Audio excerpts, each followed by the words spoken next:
এই ভয়াবহ সমস্যা নিয়ে আলোচনা, এর ক্ষতিকর প্রভাব চিহ্নিতকরণ এবং প্রতিরোধের উপায় খুঁজে বের করার লক্ষ্যে প্রসারণ অধিদপ্তর যশোরের সম্মানিত উপপরিচালক মোহাম্মদ মোশাররফ হোসেন মহোদয়, অধ্যাপক জিল্লুর রহমান বারী স্যার আমাদের মাঝে উপস্থিত আছেন, হাফিজুর রহমান মহোদয় উপস্থিত আছেন, আঞ্চলিক প্রাণী সম্পদ গবেষণা কেন্দ্র। আসসালামু আলাইকুম, আমি শেখ ফজলুর রহমান মুন্না, সদস্য কর্তৃক হিসেবে নিযুক্ত আছি এবং গণমাধ্যম কর্মী। আমাদের ইমিউনিটি আছে। আসসালামু আলাইকুম সচিব। আসসালামু আলাইকুম, মোজাম্মেল হোসেন প্রান্ত। পর্যায়ে যারা কাজ করতে পারবে এমন মানুষদের সম্পৃক্ততা বৃদ্ধি করার জন্য আমাদের আরো অনেক সদস্য আসার রূপেই পরিবেশন করার জন্য অনুরোধ জানাচ্ছি।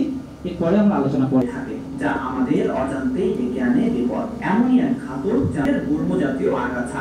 এর সবচেয়ে বিস্ময়কর বৈশিষ্ট্য এর আদিবাস সুদূর মেক্সিকো।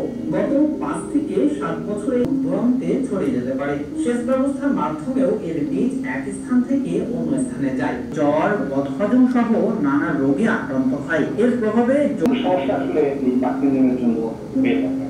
যারা আছে তাদেরকে ধন্যবাদ জানাচ্ছি যে ওনারা আমাদের প্রতিরোধ আজকে স্ট্রগলার ধারণ করে ব্রাউন কালার আর বীজ এরকম বীজটা হলে মোচা এবং আমাদের যে মান হিসেবে ব্যবহার করা হয় এবং এটা প্রোটিনের একটা সোর্স হিসেবে ব্যবহার হচ্ছে এবং ফান্ডের টাকা দিয়ে অস্ট্রেলিয়া কিন্তু বাংলাদেশ গভর্নমেন্ট দেয় না।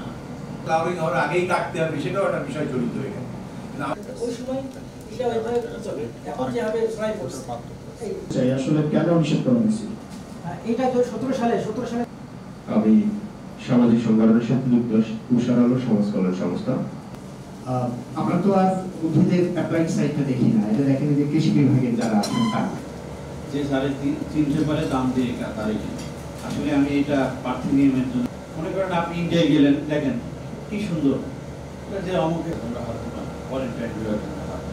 বাংলাদেশের মানুষ দেখেন এটা একটা উদ্ভিদ, এটা আমাদের পরিবেশের ক্ষতি করে, আপনার শরীর পাই অভিজ্ঞ এবং অনেক কিছু উনার জ্ঞান ধ্যান ধারণা অনেক কিছু উনার বেশি।